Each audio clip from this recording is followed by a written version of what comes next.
स्वागत है आपका उस पवित्र कुरुक्षेत्र में, जहां धर्म की परीक्षा तलवार से नहीं बल्कि ज्ञान से होगी। अध्याय 1, अर्जुन विषाद योग। भगवान श्री कृष्ण ने अर्जुन को माध्यम बनाकर पूरे संसार को जो श्रीमद् भगवद गीता का महान ज्ञान दिया, उसका परिचय इस अध्याय से होता है। इस अध्याय में सबसे पहले दोनों पक्षों, कौरव और पांडव, के प्रमुख योद्धाओं के नाम बताए गए हैं।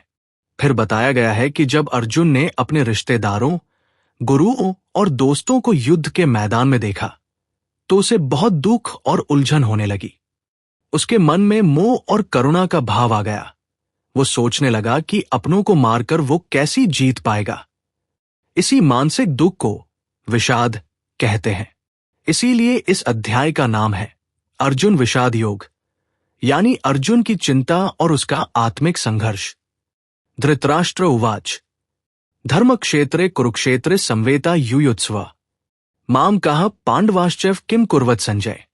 अर्थात धृतराष्ट्र बोले, हे संजय, धर्मभूमि कुरुक्षेत्र में एकत्रित युद्ध की इच्छा वाले मेरे और पांडु के पुत्रों ने क्या किया?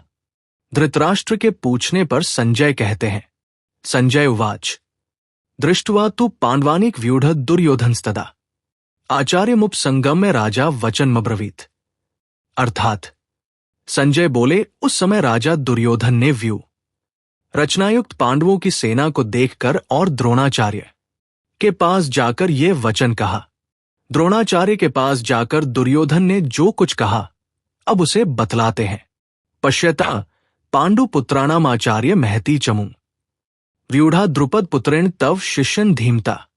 अर्थात हे आचार्य, आपके बुद्धिमान शिष्य द्रुपद पुत्र धृष्टद्युम्न द्वारा व्यूहाकार खड़ी की हुई पांडु पुत्रों की इस बड़ी भारी सेना को देखिए। पांडव सेना की व्यूहरचना दिखलाकर अब दुर्योधन पांडव सेना के प्रमुख महारथियों के नाम बतलाते हैं। अत्र शूरा महेशवासा भीमार्जुन स्मायुधि युयुधानो विराटश्च द्रुपदश्च महारथ धृष्टकेतुश्च कितानः काशिराजश्च वीर्यवान पुरुजित कुंती भोजश्च शैव्यश्च नरपुर्गवा युधामन्युश्च विक्रांत उत्तमौजाश्च वीर्यवान सौभद्रो द्रौपदेयाश्च सर्व एव महार्था। अर्थात इस सेना में बड़े बड़े धनुषों वाले तथा युद्ध में भीम और अर्जुन के समान शूरवीर सात्यकी और विराट तथा महारथी राजा द्रुपद, धृष्टकेतु और चेकितान तथा बलवान काशिराज, पुरुजित, कुंती भोज और मनुष्यों में श्रेष्ठ शैव्य, पराक्रमी युधामन्यु तथा बलवान उत्तमौजा, सुभद्रा पुत्र अभिमन्यु एवं द्रौपदी के पांचों पुत्र, ये सभी महारथी हैं। इसी तरह हम अगले वीडियो में फिर मिलेंगे श्रीमद् भगवद गीता के अन्य श्लोकों और उनके गहन अर्थों के साथ। अगर आपने इस दिव्य संदेश से जुड़ाव महसूस किया हो तो कृपया इसे लाइक, शेयर और सब्सक्राइब जरूर करें और कमेंट्स में हमें बताएं कि आप अगली बार कौन सा अध्याय या श्लोक सुनना चाहेंगे। हम साथ मिलकर इस आध्यात्मिक यात्रा को हर हृदय तक पहुंचाएं। हर श्लोक एक दीप है, चलिए इन्हें मिलकर प्रज्वलित करें।